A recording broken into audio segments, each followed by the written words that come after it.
Vamos passar ao Ministério da Palavra. Amém. Vamos abrir a nossa Bíblia no livro de Lucas. Vamos ler uma parábola muito conhecida. É a parábola do bom samaritano. Só está no livro de Lucas. Deve haver uma razão qualquer para isso. Lucas 10, do 30 ao 35. Então, Lucas, capítulo 10, do 30 ao 35. Diz assim: E respondendo Jesus, disse: Descia um homem de Jerusalém para Jericó e caiu nas mãos dos salteadores, os quais o despojaram e, espancando-o, se retiraram, deixando-o meio morto. E ocasionalmente descia pelo mesmo caminho certo sacerdote, e vendo-o, passou de largo. Versículo 32. E de igual modo, também um levita, chegando àquele lugar e vendo-o, passou de largo. Ou seja, passou sem fazer nada. Mas um samaritano que ia de viagem chegou ao pé dele e, vendo-o, moveu-se de íntima compaixão. Aproximando-se, atou-lhe as feridas, deitando-lhes azeite e vinho, e pondo-o sobre o seu animal, levou-o para uma estalagem e cuidou dele. E partindo no outro dia, tirou 2 dinheiros e deu-os ao hospedeiro e disse-lhe: Cuida dele, e tudo o que mais gastares, eu te pagarei quando voltar. Amém? Senhor Espírito Santo, nós entregamos este tempo nas tuas mãos. Só estamos aqui porque tu estás aqui, Senhor. Só estamos aqui porque tu nos direcionas. Só estamos aqui porque percebemos que sem o teu mover seria apenas um tempo bem passado entre amigos, e nós queremos que seja um tempo em que o nosso amigo Jesus possa ministrar aos nossos corações. Te peço, Senhor, que possas abrir o nosso coração, possas abrir os nossos ouvidos para ouvirmos a tua palavra e que possas hoje falar de uma forma personalizada com cada um de nós. Tu sabes a necessidade que cada um tem. Sabes que a palavra é uma só, mas a forma como ela chega ao nosso coração é diferenciada. Então que tu possas hoje, Senhor, falar de forma diferenciada com cada um de nós, trazendo-nos vida, trazendo-nos mudança, trazendo-nos conhecimento, acima de tudo, podendo revelar-te a cada um de nós nesta manhã. É o que eu oro no nome santo de Jesus e para a glória do Deus Todo-Poderoso. Amém. E amém. Esta parábola, ou esta passagem, como queira, é uma passagem muito conhecida, das mais conhecidas na Bíblia, talvez. Arrisco a dizer que é das mais conhecidas na Bíblia. E normalmente esta parábola é muito usada para nos mostrar, para nos ensinar a importância do amor pelo próximo. A importância de fazer o bem sem olhar à necessidade, sem olhar à pessoa ser boa pessoa ou ser má pessoa, mas apenas porque a pessoa tem uma necessidade, a pessoa está a passar por uma situação difícil e nós fazemos o bem. E foi no sentido exatamente do amor ao próximo que o Senhor Jesus respondeu a uma pergunta de um doutor da lei.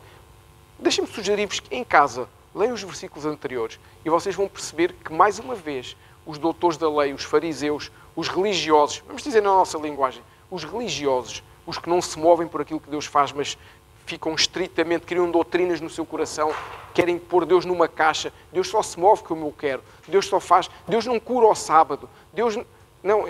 E tenta-se pôr às vezes Deus numa caixa e perde-se o que Deus tem para nós. E esses doutores da lei tentaram mais uma vez criar uma armadilha para Jesus, para ver se o apanhavam em falta. Então foram-lhe perguntando o que é que teriam que fazer para herdar a vida eterna, à espera que Jesus dissesse algo que contrariasse as Escrituras. Jesus veio para cumprir a lei, mas veio para ficar ainda acima da lei. Amém? Então Jesus nunca poderia pôr em causa as Escrituras. E nessas perguntas o Senhor Jesus respondeu aquilo que respondeu outras vezes, que é: o que é que eu tenho que fazer para herdar a vida eterna? Simples. Amarás o teu Deus sobre todas as coisas e o teu próximo como a ti mesmo. E na sequência desta resposta, um desses doutores da lei perguntou: quem é então o meu próximo?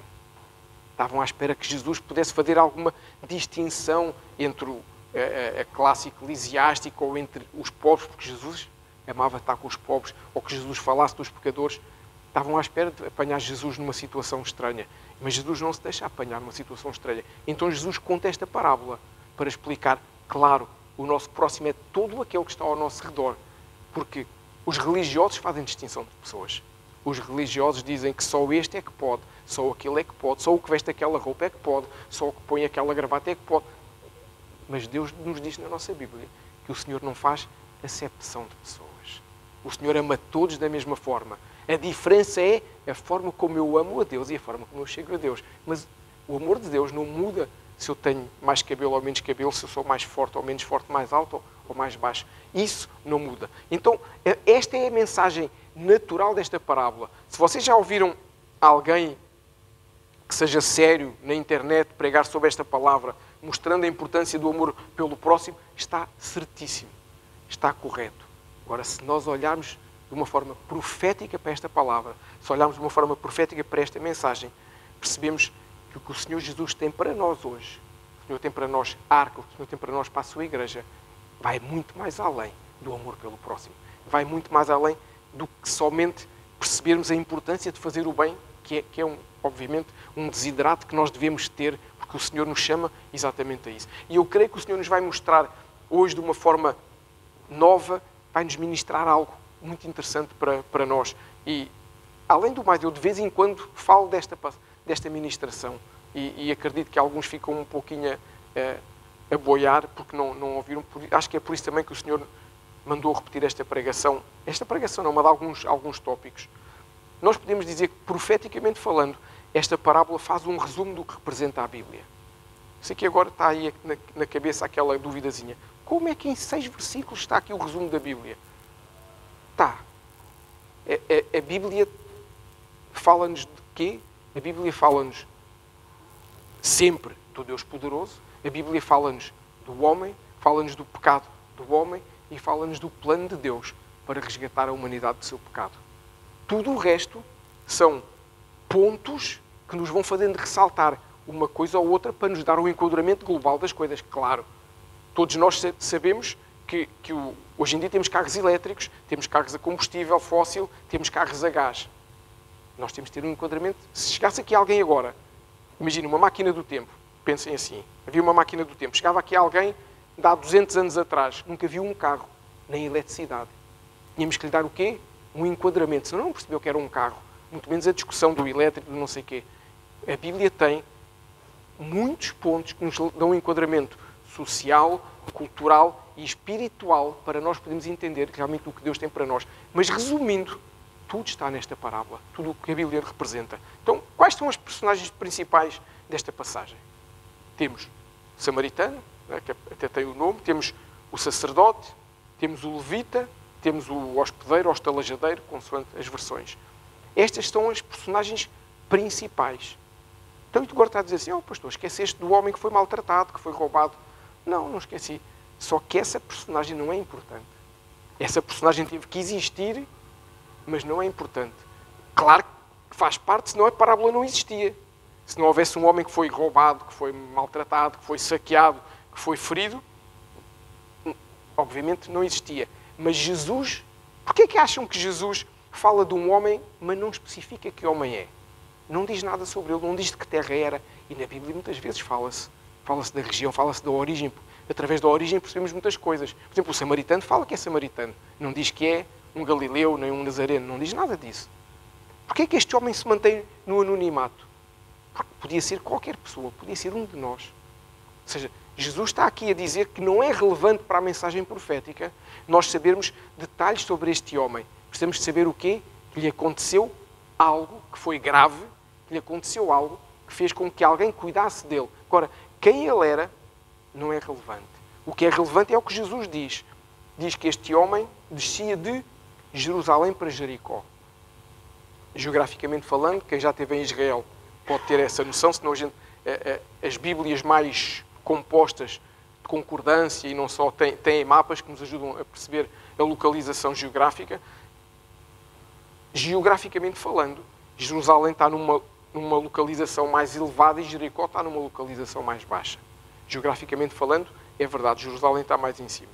Jerusalém dista de Jericó, sei lá, 20 a 30 quilómetros, acho que não é muito. Portanto, é uma distância que naquela altura se fazia com naturalidade. Se hoje algum de nós dissesse, vou ali ao lado fazer 30 quilómetros, a gente mete-se no carro ou chama uma dessas empresas que nos levam mediante uma pequena quantia, ou porque a pé nenhum de nós tinha coragem para fazer isso. Algum de vocês tinha? Eu não tinha 30 quilómetros. Começava hoje, não sei se domingo estava aqui. Não é? Alguém tinha que me buscar e se calhar ajudar-me, porque a nossa vida hoje é diferente. Nós temos uma vida muito mais sedentária, mas naquela altura o povo andava. Portanto, fazer 30 quilómetros para ir de uma cidade à outra era comum. Ninguém estava a fazer nada de extraordinário. Mais uma vez, profeticamente falando, a diferença de Jerusalém para Jericó não é uma... a altitude a que uma cidade está e a que a outra está. Profeticamente falando, Jerusalém tem um significado muito claro. Jerusalém é conhecido na Bíblia como um lugar de bênçãos. É chamada também de a cidade do grande rei. Por isso é que o povo árabe quer conquistar Jerusalém. Porque para já sabem que toda aquela terra foi dada pelo Senhor ao seu povo. Ponto final. Nós podemos discutir depois questões políticas, podemos discutir tudo. Deus disse que aquela terra era do seu povo. O resto são questões que o homem foi criando ao longo dos anos. E Jerusalém é a cidade onde o Senhor estabeleceu o seu templo, é a cidade onde Davi levou a arca, é a cidade onde a presença de Deus diz claramente, esta é a minha cidade. Aliás, o Senhor nos fala na Bíblia que Jerusalém é a menina dos seus olhos. Portanto, é algo para que o Senhor olha com um cuidado especial. Por isso é que o Senhor levanta atalaias em Jerusalém, por isso é que o Senhor tem muitos detalhes e muita preocupação com Jerusalém. Por outro lado, Jericó é apresentada na Bíblia como uma cidade que cheira mal. E o cheiro aqui tem um significado profético, também tem um significado espiritual, não é somente o cheiro normal. É apresentada como uma cidade de maldição. A Bíblia nos diz, em Josué, deixa-me ler que eu não sei de cor, em Josué 6:26, deixa-me pegar aqui a Bíblia, vemos que quando Jericó foi conquistada, Josué deu uma palavra sobre Jericó, dizendo o seguinte: e naquele tempo Josué os esconjurou, dizendo: maldito diante do Senhor seja o homem que se levantar e reedificar esta cidade de Jericó, sobre o seu primogênito a fundará e sobre o seu filho mais novo lhe porá as portas. Ou seja, o que é que esta maldição foi lançada sobre quem fosse construir algo em Jericó? Porquê? Dar um enquadramento espiritual para nós percebermos. Qual foi a cidade que foi destruída depois de se rodear durante 7 dias e ao toque do chofar? Qual foi essa cidade? Foi Jericó. É aquilo que Deus destrói, não é para a gente edificar, amém? Quando Deus destrói o pecado na nossa vida, não é para a gente voltar lá. Quando nós fazemos algo e Deus nos abre as portas para edificar, é para nós fazermos o quê? É para nós semearmos, é para nós regarmos como o feijãozinho, é para nós cuidarmos. Quando Deus destrói algo, porque é algo que não é bom para nós, se nós vamos novamente levantar, estamos a fazer o quê? Estamos a desobedecer uma palavra de Deus. Sabem que a Bíblia tem um nome para isso, chama-se pecado.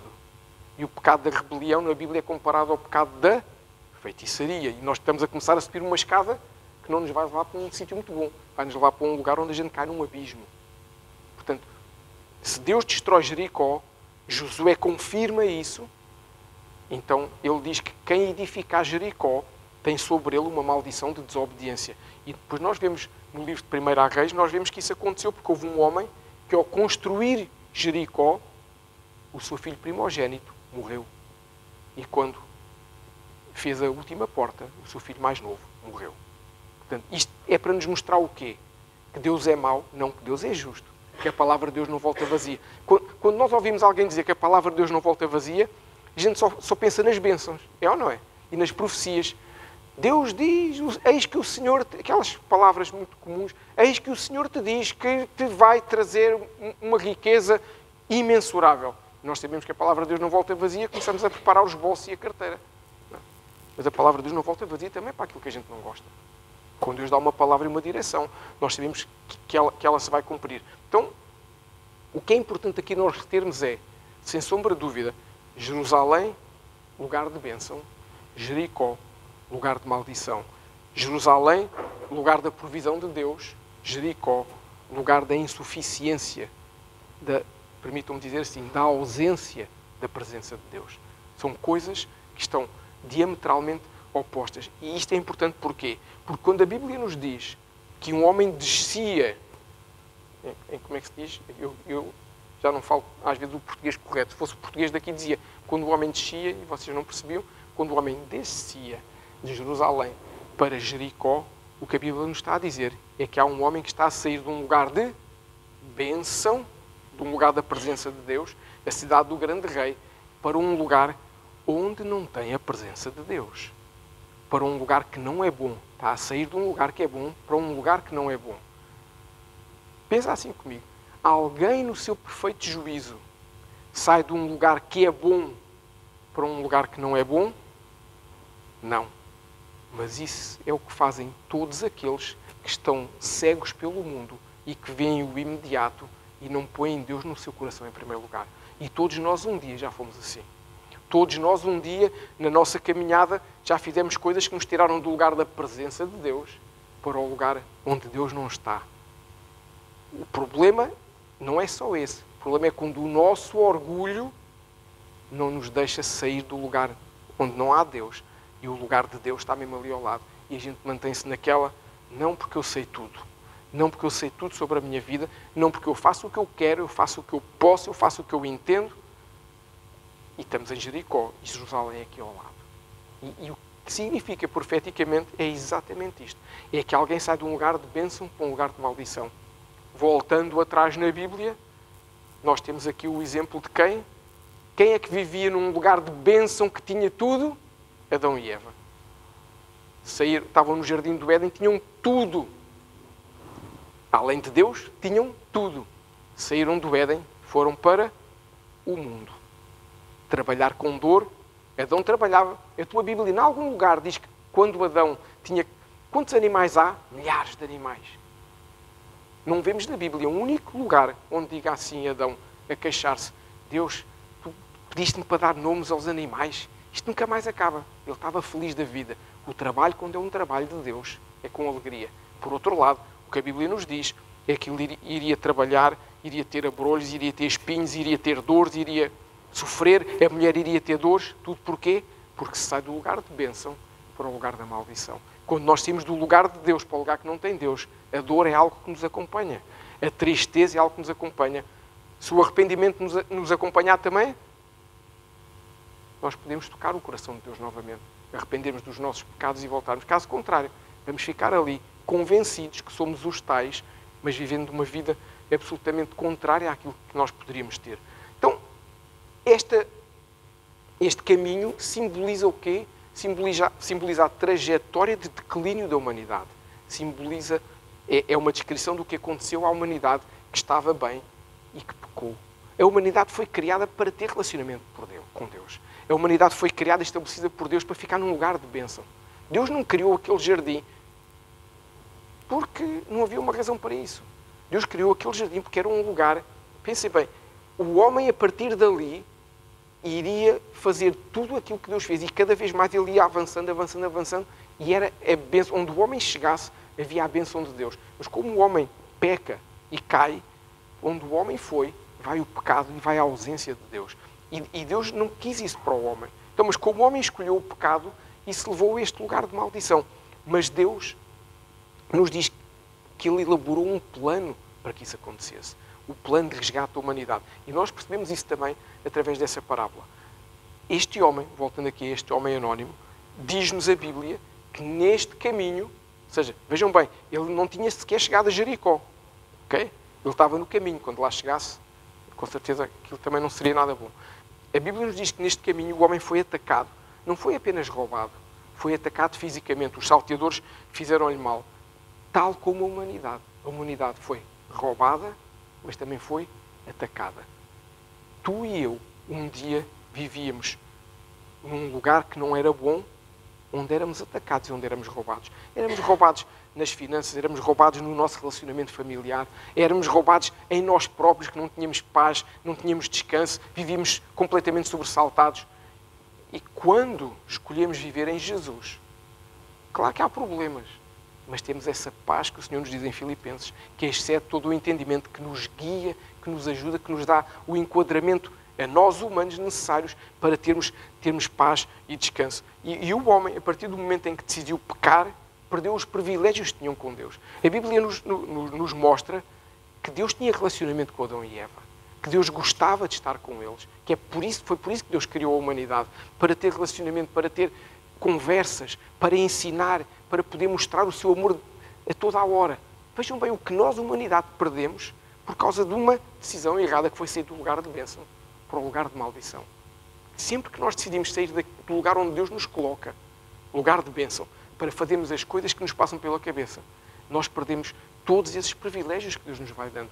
Nós há pouquinho cantámos uma música linda, declarando que temos um amigo fiel, o melhor amigo que poderíamos ter, que é Jesus. Nós só podemos dizer isso porque decidimos acolhê-lo no nosso coração. E Ele, no seu amor, na sua graça maravilhosa, infinita, nos chama de amigos. É a mesma coisa que nós dizermos. Quando eu decido pecar, eu não quero mais ser amigo de Jesus. Pensa assim. Pensa num amigo qualquer que tu tenhas muito chegado. Ou no cônjuge, num pai, na mãe, num filho. Pensa nesse amigo. Alguém que é muito, muito, muito, muito chegado. Nós gostamos de fazer mal a essa pessoa. Temos prazer em fazer algo que ponha essa pessoa triste. Jesus é igual. É o nosso amigo mais chegado. É o amado da nossa alma. Tudo o que nós fazemos deve ser para que o nosso relacionamento seja cada vez mais estreito e apertado. E não para que a gente se afaste dele e deixe de ter esse relacionamento com ele. Isso é o que o mundo quer, isso é o que o inimigo das nossas almas quer, exatamente para nós podermos achar que controlamos alguma coisa e perdemos tudo aquilo que Deus tem para nós. Mas a Bíblia nos diz, voltando aqui a esta passagem, que o homem que foi assaltado, foi espancado e diz que ele ficou meio morto. É o único lugar na Bíblia onde se fala esta expressão meio morto, é aqui neste lugar, é nesta passagem. E há uma razão para isso. O que é que significa uma pessoa estar num estado meio morto? Significa que ainda não morreu, mas que já está mais para lá do que para cá. Não é? Significa que, se fosse hoje, a gente dizia o quê? A gente dizia que era alguém que estava no estado de coma. Não é? Hoje em dia, qualquer um de nós, quando se calhar não usamos essa palavra meio morto, olha, a pessoa teve um acidente, ficou em coma. Ou seja, é alguém que não consegue fazer o quê? Reagir sozinha. Ele ficou num estado que não conseguia socorrer-se sozinho, não conseguia levantar, não tinha telemóvel na altura, não conseguia fazer sinais de fumo, não conseguia fazer nada para pedir ajuda. Estava num estado tal, um estado completamente lastimável. Não morreu, mas estava lá quase. Então, como ele não conseguia socorrer-se, não conseguia mover sozinho, isto é exatamente o exemplo de como nós estamos quando nos afastamos de Deus. Quando nós vivemos no pecado, nós também não conseguimos socorrer-nos sozinhos. Nós, da mesma forma que os demónios muitas vezes tentam influenciar a nossa vida, afastar-nos de Deus, ferir-nos através do pecado, e nós ficamos incapazes de nos socorrer, o que esta passagem nos mostra é que, tal como aquele homem, nós não conseguimos ajudar-nos a nós mesmos. Podemos ter muito boa vontade, podemos escolher os melhores cursos de autoajuda que a internet possa... Podemos fazer tudo. 10 dias para ser feliz. 10 lições para ser milionário. E sabe-me que resulta das 10 lições para ser milionário? Porque quem escreve esses livros está milionário. Não é quem os lê, mas quem os escreve está milionário. Quem faz esses cursos de como em 10 dias ficar milionário, já está milionário. Por isso é que ele continua a fazer. E o livro cada vez vai rendendo mais. Nada contra ser milionário. Mas ser milionário se for para o reino avançar. Se for para o reino regredir, é melhor não ter nada. Mas isto mostra-nos o quê? Mostra-nos que nós não somos capazes de sozinhos nos ajudarmos. E mostra também que a ajuda tem que vir de alguém. Tal como nós, tal como este homem, sozinhos nós não podemos fazer. Então este homem precisou que alguém o ajudasse. Estão a perceber o que é que o Senhor nos está a querer dizer? Que nós sozinhos não vamos a lado nenhum. Nós sozinhos, por muito que nós achemos que sabemos o que fazer, sozinhos nós vamos tropeçar e não vamos chegar lá. Mas este homem, diz aqui, que os 2 primeiros homens que passaram por ele não o puderam ajudar. Eram quem? O primeiro era um sacerdote e o segundo era um levita. E sabem porque é que não o puderam ajudar? Claro, a gente pensa em sacerdote. Sacerdote, um homem do altar, não o pôde ajudar. Levita, alguém que serve na casa de Deus, não o pôde ajudar. Porquê é que não o puderam ajudar? Porque a Bíblia nos diz, no verso 31 e 32, que eles desciam pelo mesmo caminho do homem. Ou seja, um era sacerdote, o outro era levita. Os 2 serviam na casa de Deus, porque só se dá esses nomes, principalmente naquela altura, alguém que servia na casa de Deus. Mas o que a Bíblia nos diz é que os 2 vinham de Jerusalém para Jericó.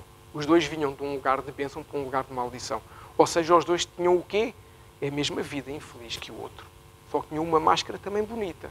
Tinham aquela máscara que ao domingo está sorridente, aleluia, glória a Deus, e à segunda é o cão na terra. Perdoem-me a expressão. Ou seja, pessoas que têm vidas duplas, ou triplas, ou quádruplas, e que ao domingo são uma pessoa e que nos restantes dias são outra pessoa. Pessoas que na casa de Deus, na casa do Pai, são supostamente alguém que serve ao Senhor e que depois de segunda a sábado é alguém que não serve ao Senhor. A Bíblia nos ensina, no outro âmbito, que ninguém pode servir a dois senhores. Quando a gente escolhe o segundo Senhor, claramente esse é o Senhor da nossa vida. Nós não podemos servir a Deus e servir ao... Não podemos. Não podemos. Nós podemos estar do outro lado e de vez em quando ter um lampejo da santidade de Deus. Não podemos estar na santidade de Deus e ter um lampejo do que é errado. Ter um lampejo do que é impuro, ter um lampejo do pecado. Não podemos. Se nós fazemos isso, a atração já lá está. Já fomos lá. É como a história do muro, que não vale a pena contar, que todos já conhecemos. Quem está no muro já lá está.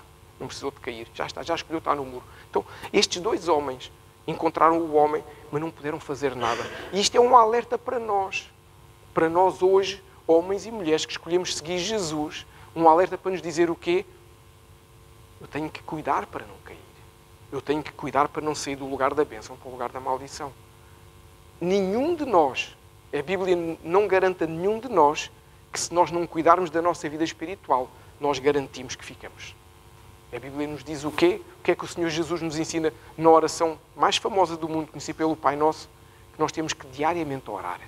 Nós temos que ler a sua palavra, temos que nos alimentar, temos que buscar a sua face, temos que ouvir o que Ele tem para nos dizer, mesmo quando Ele nos aperta a orelha, com o amor que nos aperta com muito amor. Mesmo quando nos aperta a orelhinha e diz assim, presta atenção ao que eu te estou a dizer. Deus às vezes faz isso connosco, para nós abrirmos a pestana e para nós prestarmos atenção no que quer. Porque nós podemos estar no lugar da bênção. E a mochila que nós ainda carregamos, que veio lá do Egito, com muito ídolo, puxar-nos e arrastar-nos para o outro lado. É muito fácil.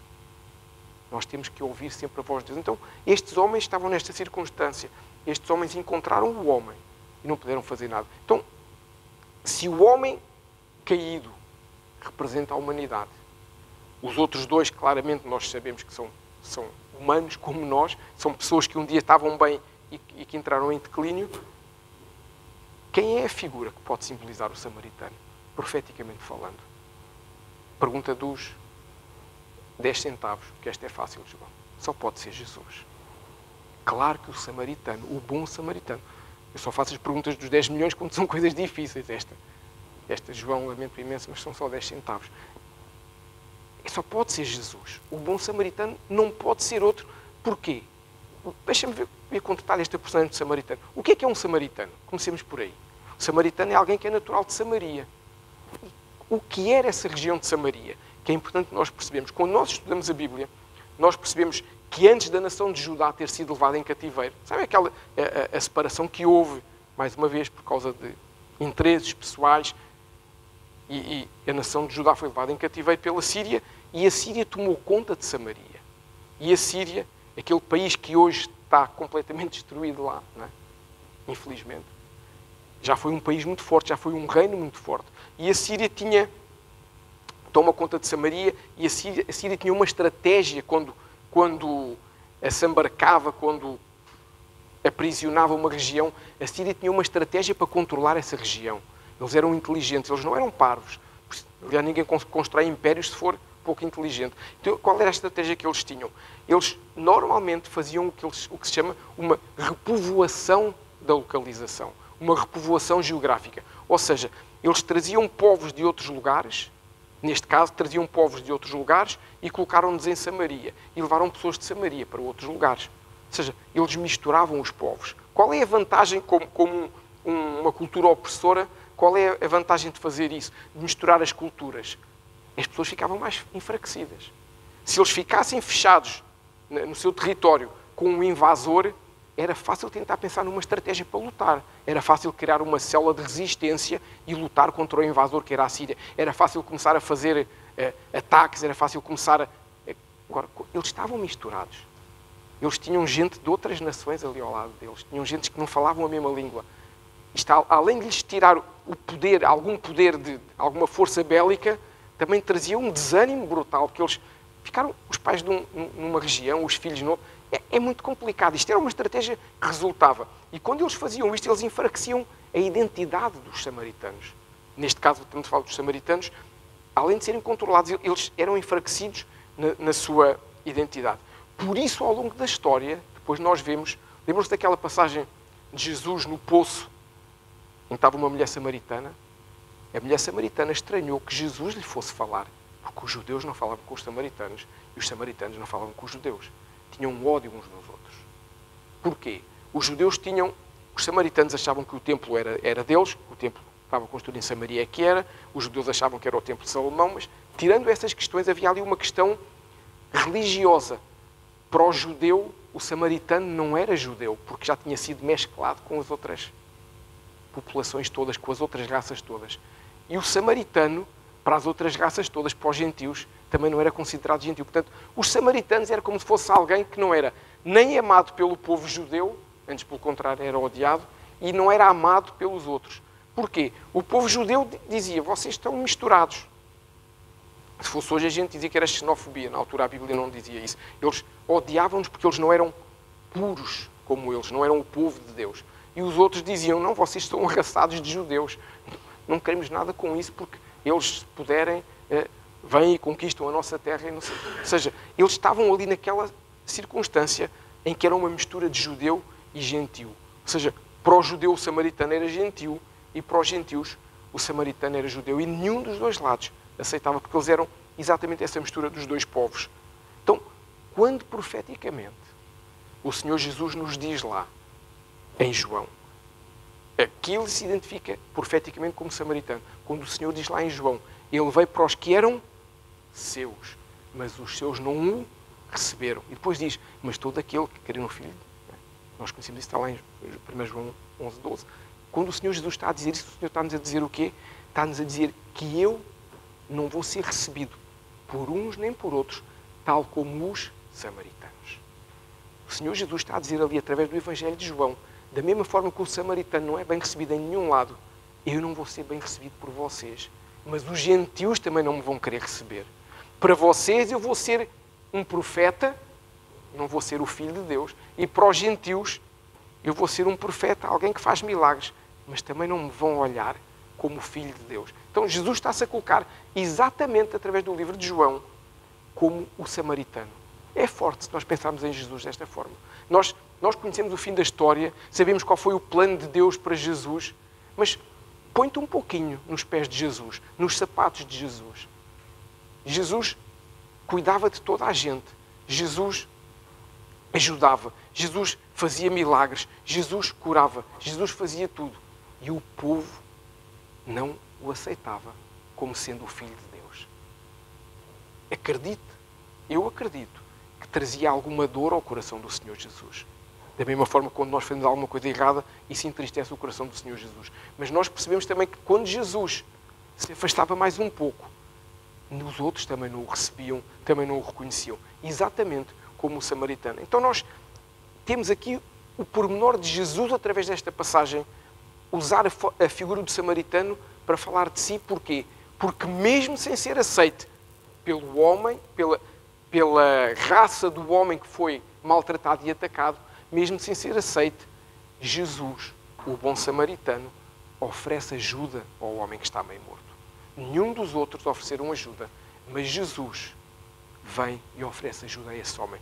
E Jesus faz o quê? A Bíblia nos diz que atou as suas feridas, portanto ele devia estar muito maltratado, não é, para estar meio morto, e nos diz que esse samaritano, que é Jesus, aplicou azeite e vinho.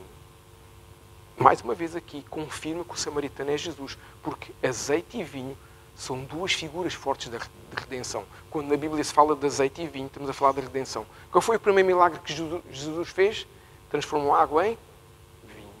Num casamento. Jesus está num lugar de aliança a mostrar, eu vim aqui para fazer uma aliança com vocês. Vocês ainda não entendem isto, porque hoje é a primeira vez que eu me estou a mostrar.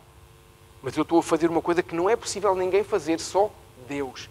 E é no dia de uma aliança de casamento que eu venho dizer que Deus quer uma aliança com vocês. Deus quer uma aliança com o vosso coração. Não quer uma aliança, não quer uma circuncisão física. Deus quer uma circuncisão na alma, no coração. É isto que Jesus está a dizer naquele casamento em Canaã, nas bodas de Canaã.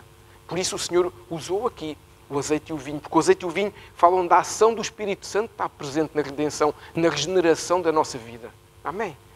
Vejam como é que é possível esta parábola não ser vista realmente como o resumo da Bíblia, que esta parábola é poderosa. E este texto diz-nos de forma clara que só Jesus podia usar o seu sangue e o seu Espírito para resgatar a humanidade. O que é que Jesus fez quando subiu à cruz do Calvário? Derramou o seu sangue. Porquê? Porque Deus nos ensina, através da sua palavra no Antigo Testamento, que todo o pecado só pode ser redimido através de sacrifício de sangue. A impureza é por lavagem pela água. O pecado é por sangue. Então Jesus dá o seu sangue para que o nosso pecado fosse perdoado e, ao mesmo tempo, entrega o seu Espírito para que o véu se rasgasse de alto a baixo e um novo e vivo caminho se abrisse para nós. Porque até àquele momento só se podia ir à presença de Deus, ao Santo dos Santos, num dia muito especial, por uma pessoa muito especial, que era o sacerdote. E hoje, a partir dessa altura, tu e eu podemos ir ao Santo dos Santos todos os dias, as vezes que nós quisermos. Aliás, quanto mais vezes lá estivermos, melhor é para nós. Porque Deus não muda se nós não formos ter com Ele. Mas nós mudamos quando vamos ter com Ele. Amém? E é isso que Jesus nos está a dizer aqui. Eu sou samaritano. Porquê? Porque eu tenho misturado no meu próprio corpo judeus e gentios. Porque Jesus é o amado das nossas almas, sejamos nós judeus ou sejamos nós gentios. E quando Jesus está aqui a fazer de samaritano, está-nos a dizer o quê? Eu vim, como está lá em Efésios 2, eu vim para unir num só corpo judeus e gentios. Está lá em Efésios 2. Jesus está aqui, através desta parábola, a dizer tudo o que vai acontecer. Mas vejam, é difícil de entender. Nem aqueles homens que viveram com ele 3 anos e meio entendiam. E acharam que Jesus não ia morrer e que Jesus ia lutar contra os romanos, ia derrubar aquela gente toda, ia distribuir armas a toda a gente, ia distribuir Kalashnikovs e G3 e granadas e bombas, ia matar aquela gente toda. E Jesus queria trazer um reino no Espírito. Jesus queria trazer o reino dos céus. Jesus não queria trazer dor física a ninguém. Jesus queria que nós morrêssemos para nós próprios, tomássemos a sua cruz e o seguíssemos. Só isso. Mas isso às vezes é mais difícil para ti e para mim do que pegarmos numa arma e matarmos alguém. É ou não é? Porque matar a nossa carne é mais difícil do que fazer mal a alguém. Porque fazer mal a alguém é o instinto animal que muitos de nós ainda temos. Vem de Adão e Eva, vem essa parte muito carnal e natural. Agora, matar a nossa carne, sacrificarmos a nossa carne para que Jesus possa viver em nós, é difícil. Mas Deus é fantástico, porque este samaritano simboliza não só Jesus, que mistura no seu próprio corpo judeus e gentios, e aqui quando Jesus está a falar de corpo, não está a falar de um corpo físico, está a falar do corpo como igreja, da noiva. O Senhor Jesus está a dizer é que na casa do meu Pai os judeus vão se sentar e os gentios vão se sentar e o meu Pai vai derramar do seu Espírito Santo sobre todos eles para que haja mudança e transformação. É isto que Jesus nos está aqui a dizer resumido. Jesus está a dizer, não interessa se tu cumpres alguns preceitos doutrinários religiosos ou se não os cumpres. O meu Pai olha para o coração de cada um. O meu Pai olha para o desejo de cada um de ser melhor hoje do que era ontem. O meu Pai olha para a minha vontade de matar a minha carne para poder viver o Espírito Santo que Ele tem para nós. Por isso é que Ele nos mandou depois o Consolador.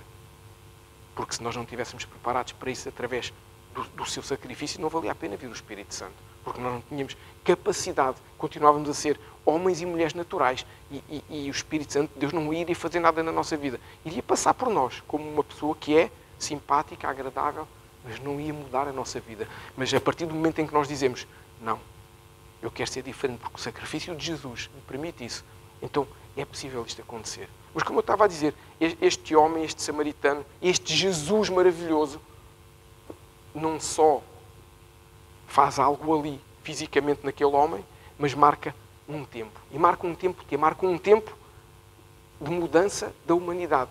Porque quando aquele homem é ajudado por Jesus, o que o Senhor está a dizer é, vai haver um dia em que eu vou ajudar a humanidade de uma forma que não é só com estas coisinhas que eu estou a fazer hoje. E esse tempo começou a ser marcado aqui. Quando quando esse bom samaritano pega no homem, coloca-o num animal, que acredito que seja ou um burro ou um cavalo, acredito eu, e o leva até uma estalagem e o confia aos cuidados do dono dessa estalagem. A Bíblia diz-nos claramente que que o bom samaritano entregou esse homem ao dono da estalagem. Não foi a um empregado da estalagem. Não foi a alguém que trabalhava lá. Não foi à pessoa que tratava dos animais. Não foi à pessoa que fazia sei lá, a organização da estalagem, a comida, a limpeza. Não. Jesus entregou ao dono da estalagem. Perdão, o bom samaritano. E diz-lhe uma coisa importante que é: tu tens uma missão agora. É o que o Senhor Jesus, é o que o bom samaritano diz para este estalagem. É difícil. A gente, quando sabe que ele é Jesus, a gente está sempre a dizer que é Jesus. E é Jesus. Quando ele o confia, o entrega ao hospedeiro, diz: cuida dele até eu voltar. Tens alguma dúvida que este homem é Jesus? Eu não tenho nenhuma dúvida. Nenhuma dúvida. Porque, profeticamente, se nós quisermos resumir esta parábola, ele começa com a queda do homem e vai até à vinda de Jesus. O que vem acontecer depois terminou aqui nesta estalagem. Deixem-me colocar-vos aí alguma coisa para pensarem. Para poderem pensar e estar atentos. O que é que este homem, que este samaritano fez quando entregou o corpo do homem ao estalajadeiro? Disse para cuidar dele e fez o quê? Deu-lhe 2 dinheiros. E disse para cuidar dele até que ele voltasse. Há quantos anos é que Jesus esteve na terra e deu a sua vida por mim e por ti? Há 2000 anos. Só para a gente pensar. Só para a gente estar atentos aos terremotos, só para a gente estar atentos às convulsões que andam no mundo. Porque Jesus está quase a voltar, amém? Pode não ser hoje, pode ser amanhã, pode não ser na minha geração, pode ser na dos meus filhos, pode ser na dos vossos netos. Jesus vai voltar. E o que Jesus aqui deixou bem claro é que lhe deu 2 dinheiros. Portanto, não era muito. Jesus, pensem bem, se o samaritano dissesse assim: olha, eu vou e só volto daqui a não sei quanto tempo, em vez de 2 dinheiros, tinha-lhe dado uma bolsa cheia de dinheiro. Mas se lhe deu 2, há uma razão profética para isso, mas não vamos por aí. Então, concordas agora comigo que a Bíblia está resumida nesta parábola? Fala de um homem que entra em declínio e fala de um bom samaritano que cuida dele, que o resgata, que é Jesus. Mas voltando à parábola, aqui diz que ele entregou. O que é que o samaritano fez? Entregou ao estalajadeiro. E nós percebemos então, se nós percebemos que Jesus, que o samaritano é Jesus, quem será o estalajadeiro a quem o bom samaritano entregou? Porque é alguém que depois do bom samaritano ir embora, começou a cuidar do homem.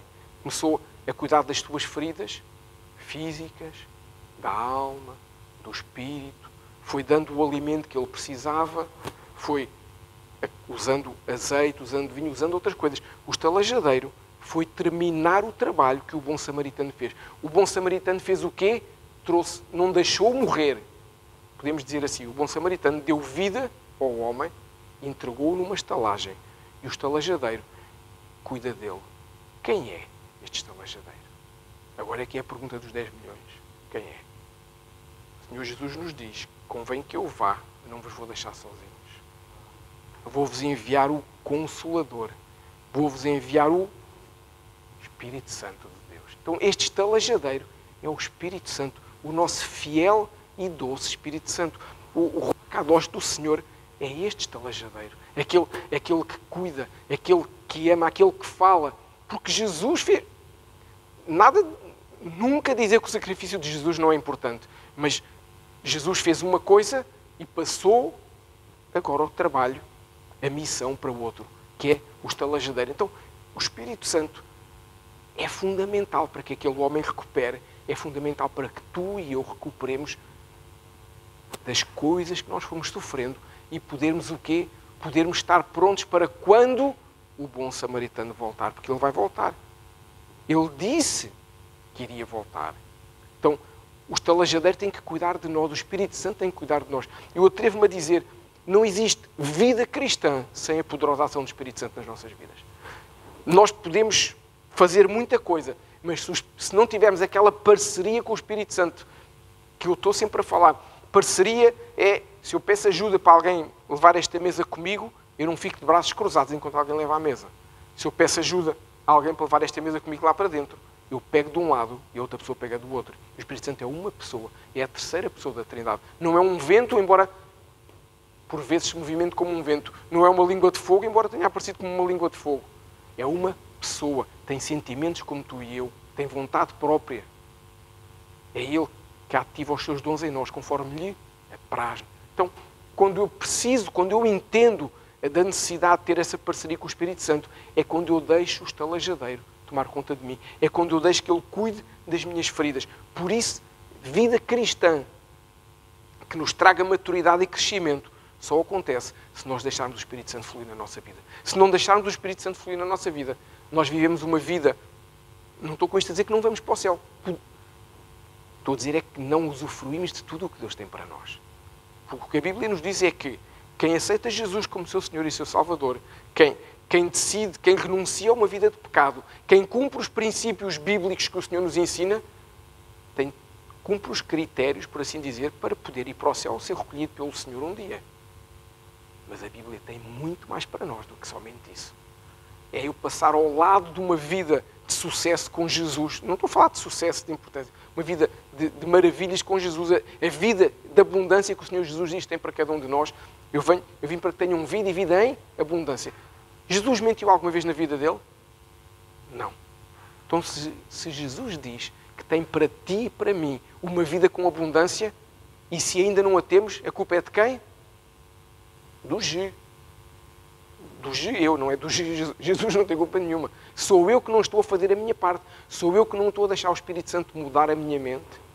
Como é que eu experimento a boa, agradável e perfeita vontade do Pai? Quando eu não me acostumo aos padrões do mundo e quando eu me transformo. Quando eu transformo a minha mente, quando eu faço aquilo que se chama uma metanoia, deixo de pensar pelos padrões do mundo em que o adultério é certo, em que o roubo é certo, em que a prostituição é certa, em que a pornografia é certa, em que mentir é certo, em que enganar é certo, em que trapacear é certo, em que desrespeitar os pais é certo. Quando eu deixo de considerar isso como certo e olho para a Bíblia que me diz o que é o certo, eu estou a começar a experimentar a boa, agradável e perfeita vontade de Deus. Estou a mudar a minha mente. Eu sei que o mundo hoje ensina, por isso é que temos de ter muito cuidado com os nossos filhos. Temos que orar muito por eles, porque eles vão ser ensinados na escola a coisas que são completamente atrozes, a competir por qualquer coisa, a ser melhor que o outro. Não é ser melhor que o outro porque eu sou melhor, é tentar denegrir o outro para eu ficar à frente dele, a tentar trapacear o outro para eu ficar bem visto. O mundo tenta incutir isso nos nossos filhos e nós temos que ser sábios o suficiente para lhes mostrar através da palavra que o mundo é assim, mas nós somos sal da terra e luz do mundo. Amém? E nós podemos e devemos fazer a diferença em pequenos detalhes. Agora, claro que os nossos filhos na escola vão ter que lutar com muitas coisas e nós não podemos imaginar que eles, crianças, se conseguem opor a tudo, mas que eles possam ter o porto seguro em casa que somos nós, para quando corre mal alguma coisa na escola, nós dizermos, não filho, tu estiveste bem, mas não sejas assim. Tem mais calma, porque senão vais sofrer, ainda és muito novo para começar a sofrer. E vamos criando o que é nele? Vamos criando neles essas raízes em Jesus, para que eles sejam cada vez mais fortes, mais resilientes e possam não se deixar conspurcar, perdoem uma expressão, corromper por aquilo que o mundo oferece. Porque é uma promiscuidade atroz aquilo que o mundo oferece, em troca de uns sorrisos, em troca de, eventualmente, muitos likes, em troca de muita aceitação. Perde-se a vida. Em troca dessa aceitação, sai-se de Jerusalém e entra-se numa Jericó. E eu não quero que os meus filhos passem por isso. Nem quero que os vossos filhos passem por isso.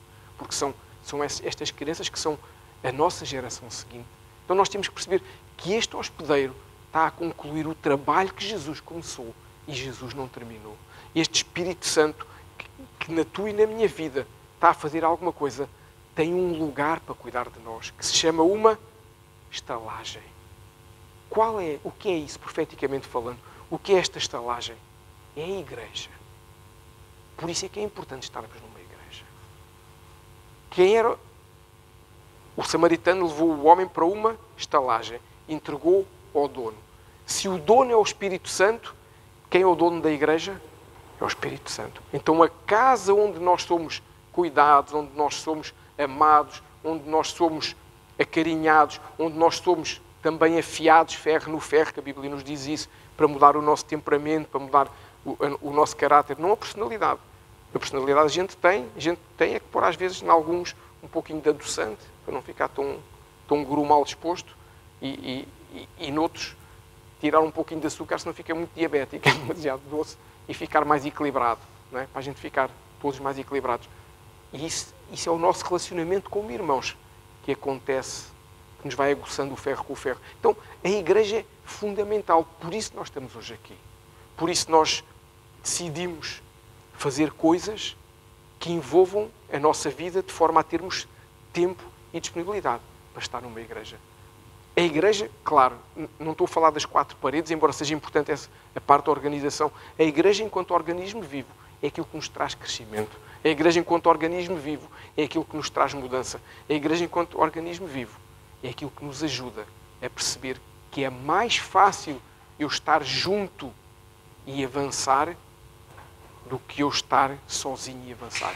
Deixa-me dar-vos um exemplo que pode ser estranho. De ontem estava a falar isso por causa da maratona. Eu dou muitas vezes o exemplo da maratona. Imagina que, acho que é em março, não é? Acho que é em março que há aqui a meia maratona que se atravessa a ponta a correr. Acho que é por aí, março ou abril. Imagina que hoje a gente decidia aqui, escolhíamos aqui 5 ou 6 corajosos ou corajosas. Eu tenho esse desejo um dia, ok? Há muitos anos que eu penso que um dia, não sei quando é que isso vai acontecer, eu vou conseguir reunir um grupo de pessoas que se propõe fazer essa meia maratona, nem que a gente faça a passo. Para quê? Vejam bem, é a publicidade que nós podemos fazer a Jesus se nós atravessarmos a ponte na maratona com alguma indumentária nossa que fale de Jesus. Temos um prime time em todos os noticiários a falar que há ali um conjunto de malucos que, além de dizerem meia maratona da ponte, têm lá um JC no boné, têm nas costas uma cruz, têm qualquer coisa. Vejam bem o impacto disso. Então imaginem que nós hoje, havia aqui um grupo de malucos, no bom sentido, que diziam assim: vamos começar a treinar para fazer a maratona. Em março. Estamos em quê? Dezembro. 3 meses. 3 meses é curto. É melhor 3 anos, se calhar. Mas em 3 meses a gente decidia, vamos correr a maratona em março. Qual era a melhor forma da gente treinar? Era nós treinarmos juntos ou cada um treinar sozinho na sua rua? Sozinhos na nossa rua, vou-vos dizer como era o treino da maratona. Eu saía da minha casa, chegava à esquina, na hora de jantar. E a gente voltava logo para casa. Era assim. Se calhar nos primeiros dias não. Se calhar nos primeiros dias a gente ia animado. Porque, não é? A nossa esposa gritava da janela: força, força, tu consegues. Caiu. Porque aquilo é difícil. Agora, todos juntos, a gente fortalece. Quando eu estivesse cansado, alguém me dizia assim: força, Pedro, força que vais conseguir, nem que seja de joelhos, mas vais fazer a maratona. E a gente anima-se. A igreja é isso mesmo. Sozinhos é mais difícil manter-nos no caminho. Sozinho é mais difícil não pecar. Sozinho é mais difícil não voltar àquela coisa que me prendeu durante 10, 15, 20, 30 anos. Agora, junto, quando eu estou junto com os meus irmãos, a Bíblia fala em suportar-nos uns aos outros em amor. É o papel da igreja. Quando eu estou junto com os meus irmãos, eu consigo ser mais forte, eu consigo ultrapassar as minhas fragilidades e debilidades, porque o Espírito Santo me fortalece e porque dá uma coisa que se chama um dom de discernimento espiritual ativo em nós e nós conseguimos perceber pelo ambiente que o meu irmão não está bem. Então eu vou dizer assim: o que é que se passa? Não estou bem, aconteceu uma coisa, vamos orar juntos. Este é o papel da igreja. Não é apontar, não é chegar ao pé do irmão: o que é que se passa? Estás com uma cara, estou a ver que estás com uma cara. Não.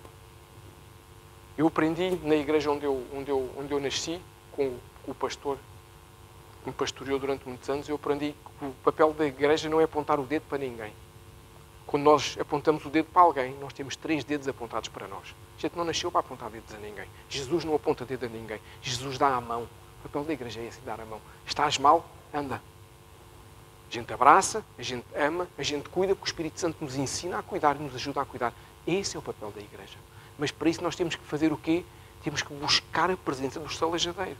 Por isso é que a arca tem nas suas letrinhas o restaurar e o curar. Porque a arca existe, Deus criou a arca para deixar o estalajadeiro fazer esse papel de restaurar e curar. São as 2 letrinhas do meio da arca. Há uma razão para isso. Por isso é que o Senhor nos mandou levantar a arca, por isso é que o Senhor nos manda fazer emuná, por isso é que o Senhor nos manda fazer 6 horas de adoração. Então, nós temos que deixar o estalajadeiro, que é o Espírito Santo, fazer coisas na nossa vida. Como é que nós fazemos isso? Como é que nós podemos deixar que Ele faça coisas na nossa vida? Deixa-me perguntar, quando tu vais ao médico, o que é que tu fazes? Vamos imaginar que a gente vai ao médico, o que quer que seja. Chegas ao médico, como é? A gente chega ao médico, boa tarde, a gente senta-se e fica à espera que ele tenha uma visão extraordinária e olhe para mim e diga, quer dizer, se eu chegar lá assim, doutor, ele diz, você está mal das costas, claro, não é? Agora, se eu chegar com ar normal, não estou a fungar, não estou constipado, não estou nada, chego lá, chego na cadeira, só ao fim de 10 segundos eu não disser nada, o que é que ele faz? Pega no telefone e chama ao segurança, porque diz, tenho um maluco aqui. Eu tenho que lhe dizer alguma coisa. Eu tenho que dizer, olha, eu estou com um problema. Qual é o seu problema? Eu tenho uma unha do pé encravada. Ele não vê que eu estou de sapatos. Qual é o seu problema? O meu problema? Diga lá, diga. É que eu estou a ouvir muito mal. Eu tenho que dizer alguma coisa. O médico não sabe se eu não falar. O Espírito Santo até sabe, mas gosta que eu fale. O meu papel, como esse doente que o estalajadeiro está a cuidar, o meu papel é fazer duas coisas. Primeiro, não esconder nada ao médico dos médicos. Segundo, é fazer o tratamento que ele me dá e permitir ser tratado. Pensa assim. Vais ao médico, cheio de dor de garganta, estás quase afónico, a garganta até está inchada. O médico abre, chegas lá, ele vê, isso está mesmo inflamado, está muito coisa. Vou-lhe receitar um antibiótico. Se fosse no Brasil era um Brisitacil, não era? Que aquilo até parece que está-se a espetar uma lasca de ferro. Ele dá-me um antibiótico. Eu pego na receita, saio do consultório e digo assim, isto vai-me curar, mas eu não vou fazer. Algum de vocês faz isto? Algum de vocês, quando vai ao médico, não toma o que o médico lhe dá? Então, com o Espírito Santo, quando nos dá o remédio, a gente tem que o tomar e tratar. E o remédio, muitas vezes, chama-se o quê? Deixar de fazer certas coisas. Sai mais barato que ir à farmácia. Sabe? Que o Espírito Santo não ganha nada com os laboratórios, como os médicos ganham. Então, quando o Espírito Santo nos diz, deixa de fazer isso, começa a ler a minha palavra, faz um jejum, ouve a minha voz, deixa de ver pornografia. Quando o Espírito Santo nos diz certas coisas, nós temos que fazer o quê? Obedecer. É só o que o Espírito Santo espera que a gente faça. Porque o tratamento do Espírito Santo é feito em 3 níveis, que é no nosso espírito, na nossa alma e no nosso corpo. O Espírito Santo começa a trabalhar no nosso espírito, quando nós nos rendemos a Ele. O nosso espírito começa, por uma osmose sobrenatural, a trabalhar na nossa alma é onde está a nossa mente, a nossa vontade, as nossas emoções, começa a gerir tudo em nós de forma diferente. E o nosso corpo começa a ser cuidado e tratado. Porquê? Porque nós estamos conectados com o Espírito Santo, com este estalajadeiro. Então, para isto acontecer, eu tenho que fazer o quê? Em primeiro lugar, deixar a minha vontade. Porque se eu for ao médico e o médico me disser, imagina assim, fazer análises, o senhor está com a pressão arterial super alta.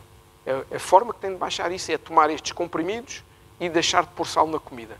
Okay? Ou o senhor está com o nível de diabetes muito alto. A solução para fazer isto é tomar estes comprimidos e deixar de comer doces. Se eu não tomar os comprimidos e comer doces, ou se eu não tomar os comprimidos e continuar a pôr sal na comida e a comer essas coisas todas, o que é que vai acontecer? O Jardim das Tabuletas é a minha próxima morada. O cemitério é o caminho. É? Obviamente. A culpa foi do médico? Foi de quem? Minha. Então, porquê é que nós às vezes colocamos culpas em Deus e frustrações em Deus porque as coisas não mudam em nós e nós não fazemos nada para elas mudarem? O homem saiu de Jerusalém e foi para Jericó. E o que hoje o Senhor nos está a dizer é, fiquemos aqui. E se estamos a meio caminho de alguma forma, antes que venham os vilões e nos maltratem e nos saqueiem, que nós possamos pedir ajuda ao estalajadeiro até antes de lá chegar, antes de chegarmos ao lugar em que vamos ser espoliados e maltratados e feridos e mutilados, para que Ele possa cuidar da nossa vida. Porque o Senhor quer que a gente possa estar no centro da sua vontade. E a Arca tem essa missão. Não somos melhores nem piores do que ninguém. Temos uma missão e tentamos cumpri-la.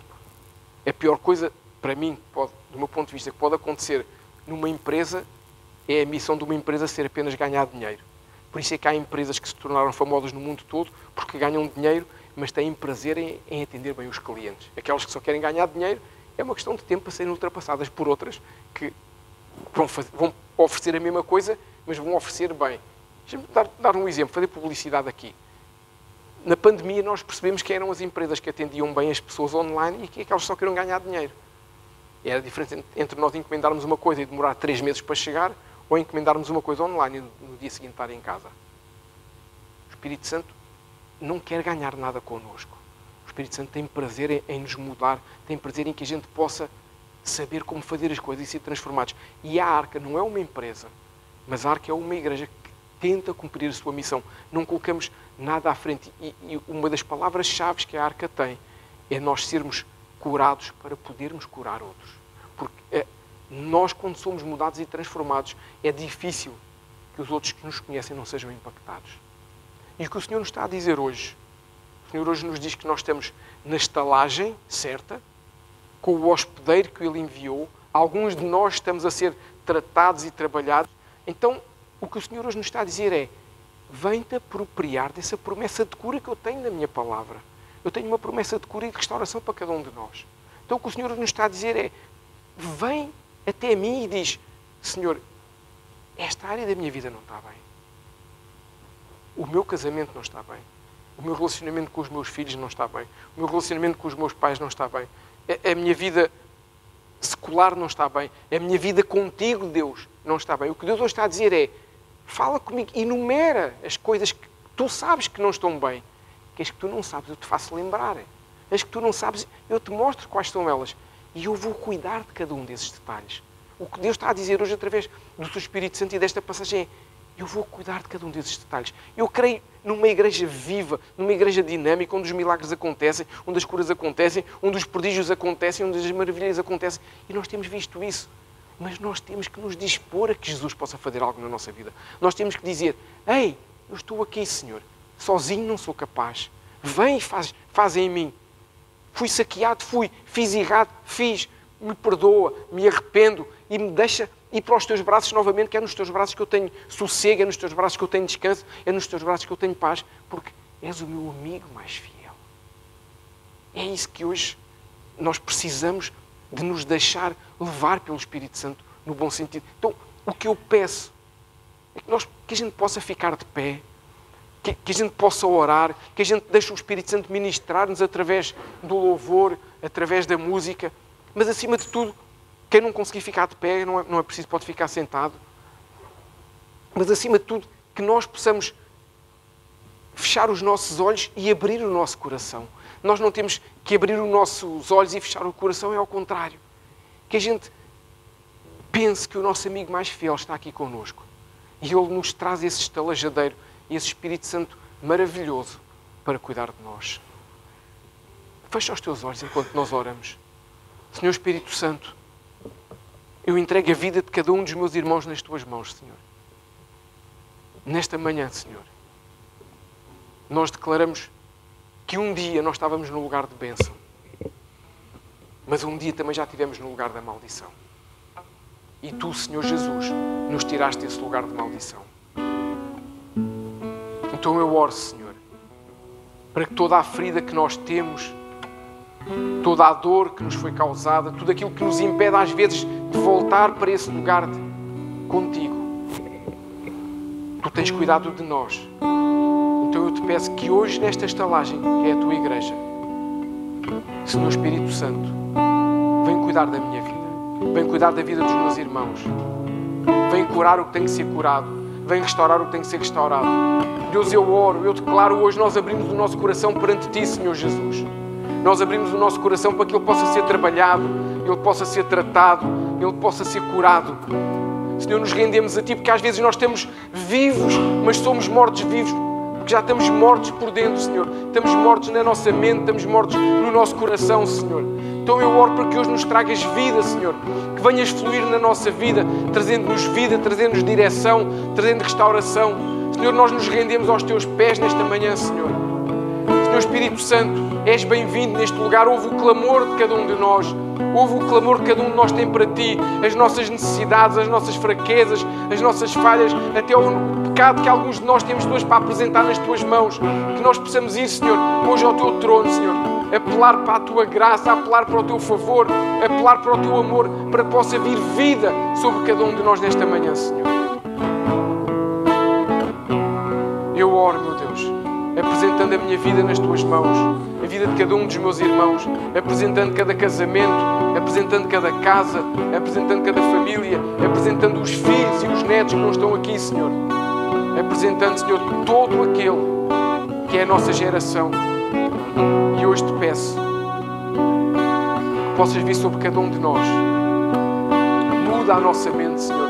Muda o nosso coração, Deus. Deixa o Espírito Santo ministrar nesta manhã. Se quiseres vir ao altar, podes vir, que o altar está aberto.